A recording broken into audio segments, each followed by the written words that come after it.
ভারত পৃথিবীর সপ্তম বৃহত্তম দেশ। আয়তন ৩২,৮৭,২৬৩ বর্গ কিমি। ভারতে বর্তমানে ২৮টি রাজ্য এবং ৮টি কেন্দ্রশাসিত অঞ্চল রয়েছে।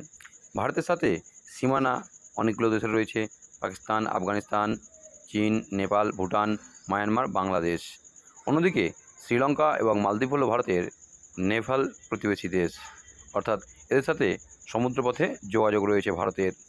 এবার জেনে নিই ভারতের বিভিন্ন যে সীমানাগুলি তাদের নাম।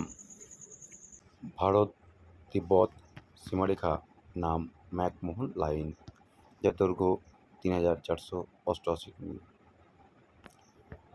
রেড ক্লিফ লাইন ভারত ও পাকিস্তানের মধ্যে, দৈর্ঘ্য ৩,৩২৩ কিমি। ডুরান্ট লাইন ভারত ও আফগানিস্তানের মধ্যে, দৈর্ঘ্য ১০৬ কিমি। লাইন অফ কন্ট্রোল ভারত ও পাকিস্তান অধিকৃত কাশ্মীর এবং ভারতের লাদাখ ও জম্মু কাশ্মীরের মধ্যে। Line of actual control LAC Bharat ও চীন অধিকৃত লাদাখের মধ্যে। ২৪তম প্যারালাল ভারত ও পাকিস্তানের কচ্ছ রণের মধ্যে, যার আরেক নাম সার্ক্রিক। ২৮তম প্যারালাল ভারতীয় কাশ্মীর ও লাদাখ অধিকৃত কাশ্মীরের মধ্যে।